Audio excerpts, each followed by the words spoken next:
Break the pattern. Right. Rolling.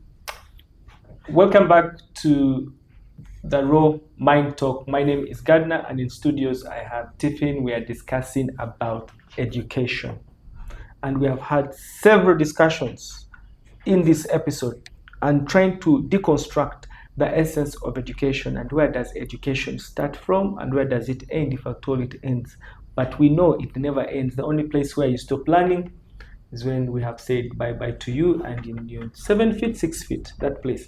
So Tiffin, as we come into a conclusion of this discussion, you have talked about several things. You've talked about morals, you've talked about responsibility, you've talked about teachers' responsibility, you've talked about parents' responsibility, you've talked about the children's responsibility themselves And the church's responsibility.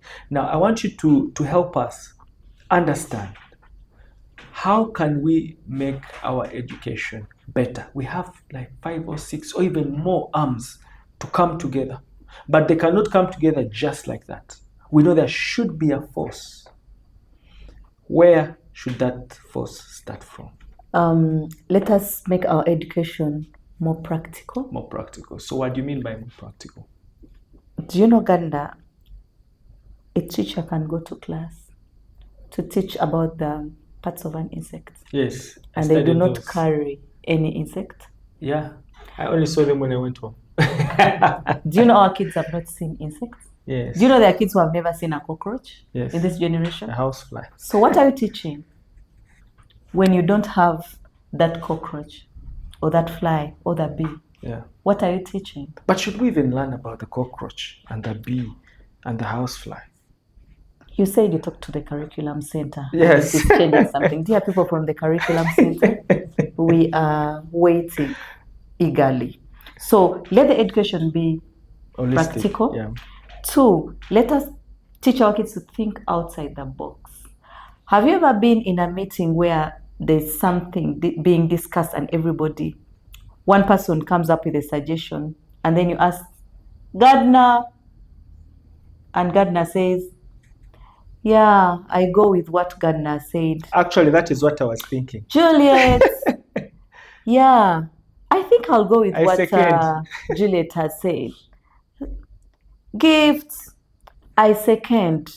You keep on asking yourself, so the 5 people had the same thinking. Have the same thinking. Do you know where it started from? Someone came, sat in class, taught the syllabus, the thing I told you. There's a teacher who was taught the curriculum, and there's a teacher who was taught the child. Yeah. Now, the teacher who taught the curriculum and the syllabus, that is the end result. Yes. This is a pen. I see we are like 4 in this room. If I told you, Gardner, to talk about this pen, tell me something about this pen. I'll say it has a glass and it is blue. Do you want me to say, yes, it is blue? I don't know. I would say this pen has no cover. Yes. It has a tip. I think it writes color blue. Color blue. It looks new. And then the other person who is here will say, all the answers have been said. The person will not even try to ask, but why did they put the hole in this pen? By the way, why do they put the holes in the pen? Dear Natraj people, we want to know the role of this hole. So that it shouldn't, how they call it, evaporate or pour out or something like that. Thank you. But a critical child, a critical person will ask, what are these codes for? Yes, yes. Why is there this hole? Yes. We've grown up seeing. Why those regions? Then another person will say, I go with all the answers. All the answers have been said. So as we teach the children, and also at home, can you ask triggering questions? At home, can you ask triggering questions? Last week, we have daycare. I took a video of one of the babies. The baby is 10 months. He was kicking football, and he was using his left leg. I showed my son the video. He's 9 years. He likes football. So he told me, this boy he's called Aloud. Aloud is a lifter. So I asked him, I hadn't noticed. Dear Gardner, I hadn't even noticed. Then I asked him, why do you say Aloud is a lifter? I said, yeah. Don't you see, Mommy, he's using the left leg to kick the ball, yet he holds the ball with the right hand. Ronaldo, who else? Ronaldo, there are 3 people he mentioned that are lifters and they play football so well. And someone is going to sit my son in a class and not nurture that thinking yes, outside the box. And someone is not going to give my son time for critical thinking and analyzing. Me as an adult, I had not. Yes. It's a generational thing. Yeah. My son did that. Can we have critical thinking? Can we trigger our children? There's a time I asked my son, if I died today, I ask hard questions, because I want to prepare my son psychologically. I asked him, if I died today, What is? I will go to Teacher Grace. Teacher Grace is my friend, my very close friend. I'll go to Teacher Grace. He did not say his dad. The first person was, I'll go to Teacher Grace. So I was like, oh, I was happy. Do you know why? I know my son has a backup. Yes. There's what we call a backup. Then I said, your dad. Then he says, but my dad does not stay here and around. He's not in the country.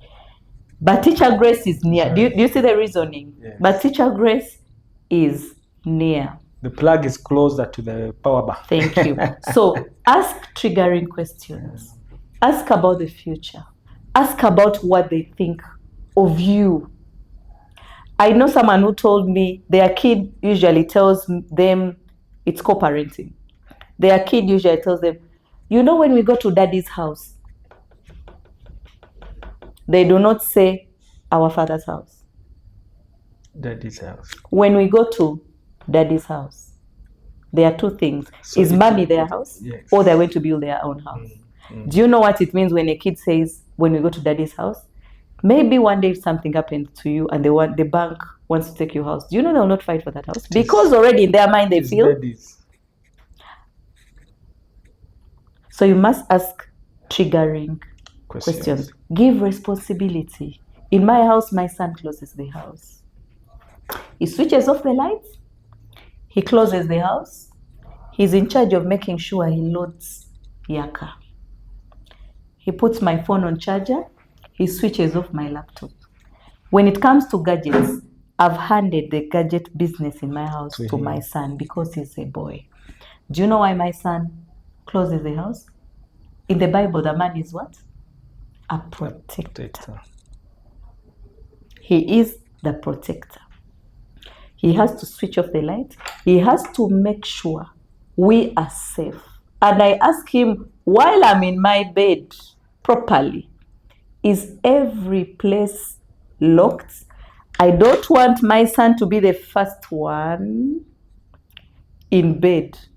And I don't want when there's an emergency in their house and my son tells the wife, first go and see. First go. I'm raising a man. A man. And there are values that men are supposed to have. And you must start it now. And to our viewers, have you taught your kids to nurture something? Have they grown a tree? A seed? That's how we teach nurturing. Have they grown something and taken care of that thing? When you like something, when you have something, you nurture it. You see it grow. That is life. They are going to be a family. There's a lot of research about responsibility where they say actually you tend to love and respect more a person who gives you responsibility, especially when it comes to children.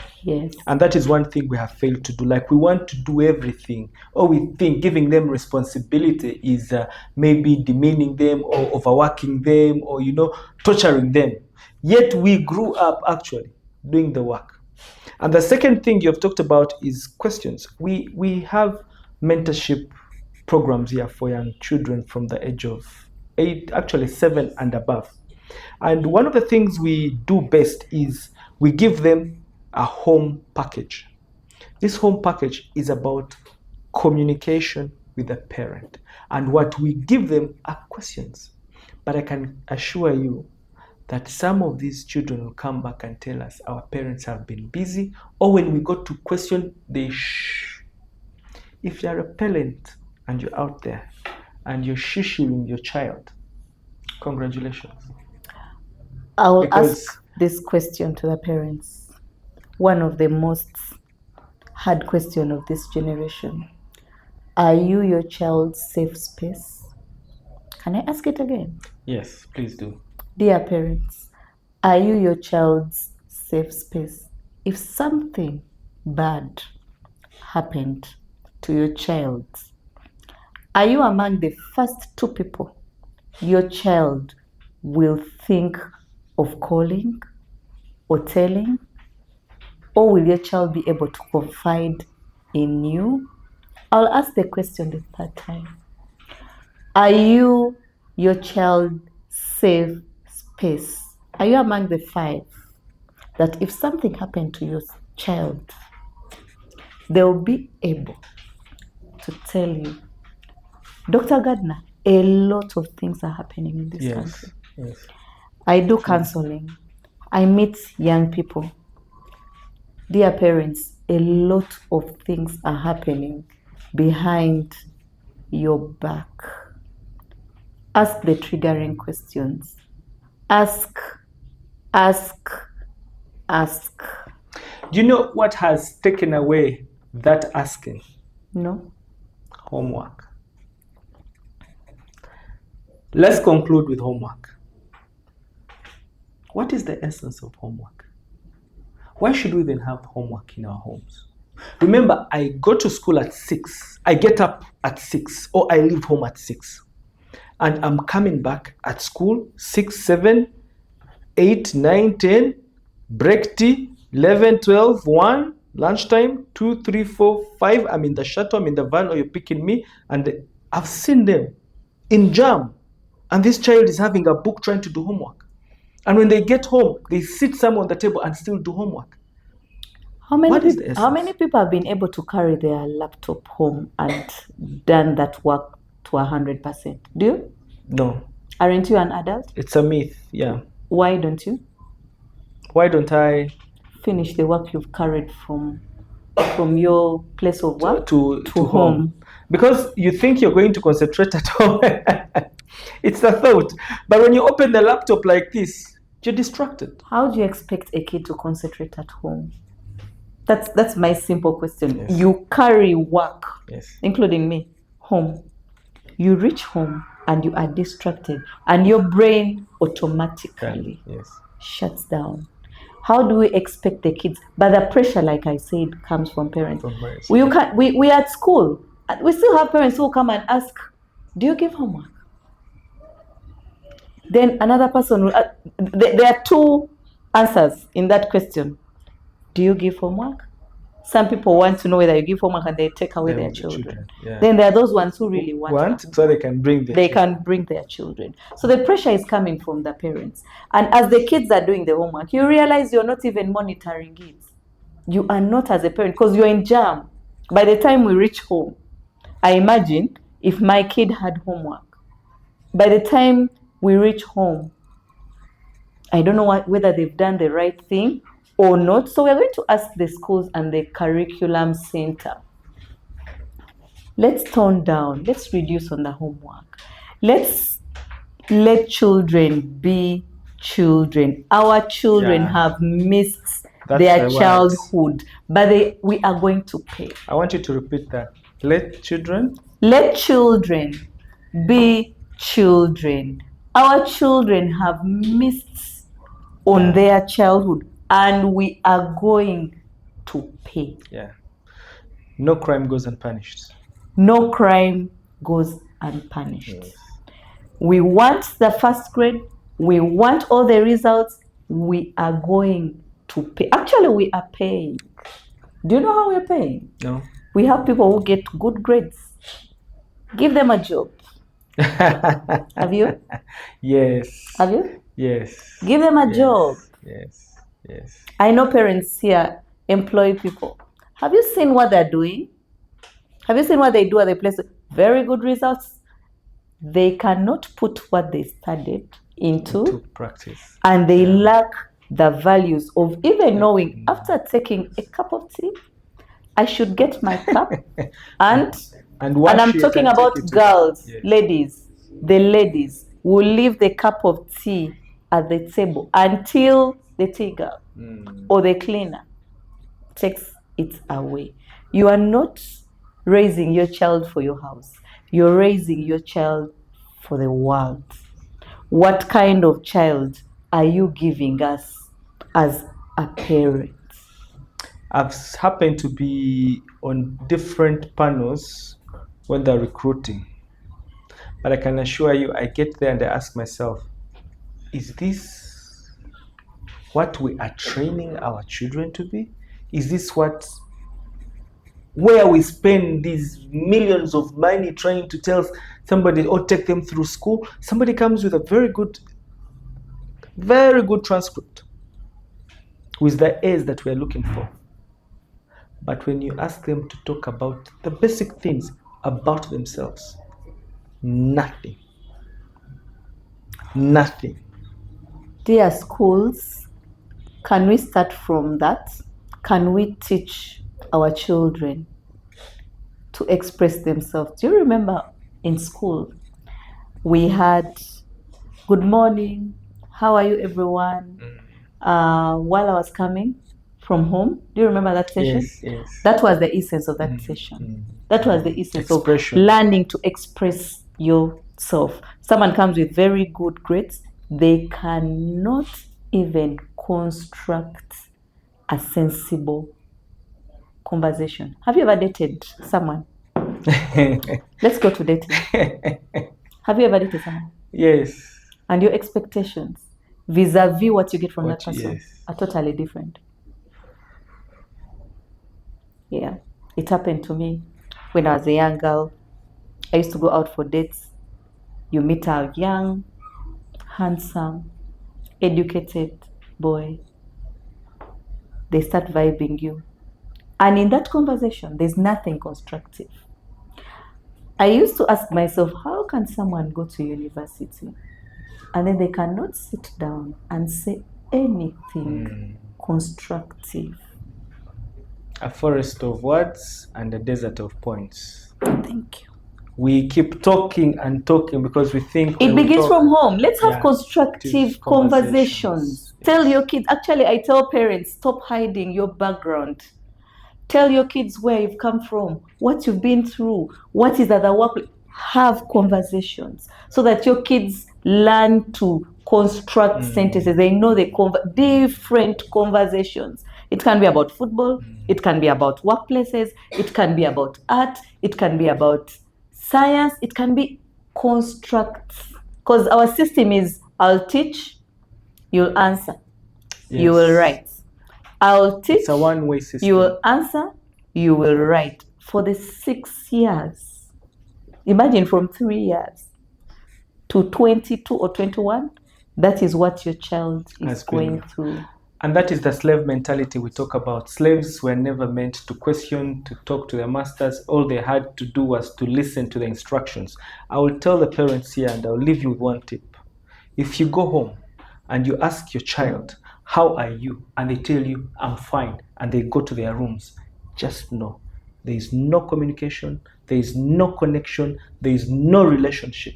And now is the time to sit, as Tiffin has told us, sit and have a conversation, open it up so that you get to know. And in that talking, that's when you give them the values as she has talked about. You give them the responsibilities, you get to know who they are, you get to understand them, you get to know their strengths and weaknesses, and you share your own personal story. Because as Africans, our ancient and forefathers used to do this when we used to sit on the fireplace.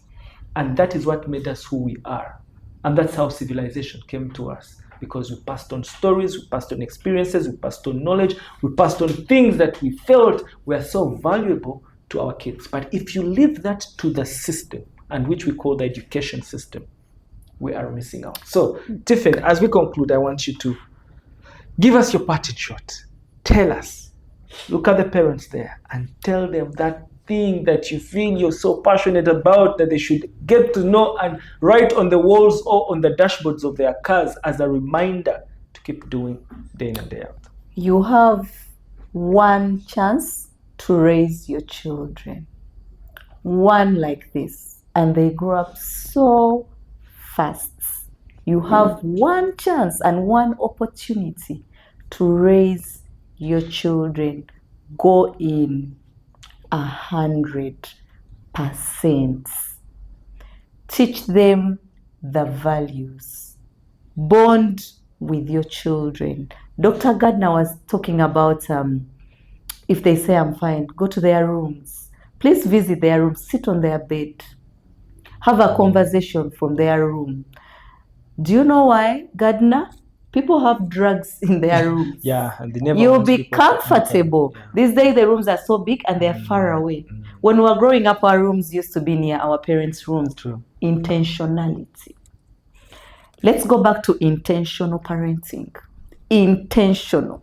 Our generation should raise kids intentionally. Visit that room. You don't know what is in that room. You'll find a shisha. Yeah. You shisha might pots. find drugs. Yes. You might find there's even a girlfriend who has sneaked in Yeah. in the house. There are a lot of things. Our kids in this generation are double-faced. What you see, what is at school, yes, what is in the dormitory, and what the people in the village know are totally different yeah. kids. So know your child. As we conclude, know your child, pray for your children, guide your children. It is holiday time. The world does not know that your child is young. It doesn't know and it doesn't care. And it is so mean. People are waiting for our children out there. So protect the children. Talk to your children. Gardner, my mother bear. 100%. Any opportunity you're going to miss out in raising or being strict on your child, you're going to pay for it. Yeah. People have paid. People do drugs, and when I ask them, when did you start the drugs? At 13 years. And when did your parents get to know? I'm 16 years. Or they even never get to know. So know your child. When you go to school, the first person you should befriend and ask the gate man, dear parents, and the matron. The gate man and the matron. Those people know who your child is. As you go home, greet the market stall women. They know who sneaks your child out. They know what your child does while you're away. Yes, you have the cameras, but it takes a village to raise a child. May God bless all of you. Please let it be intentional parenting.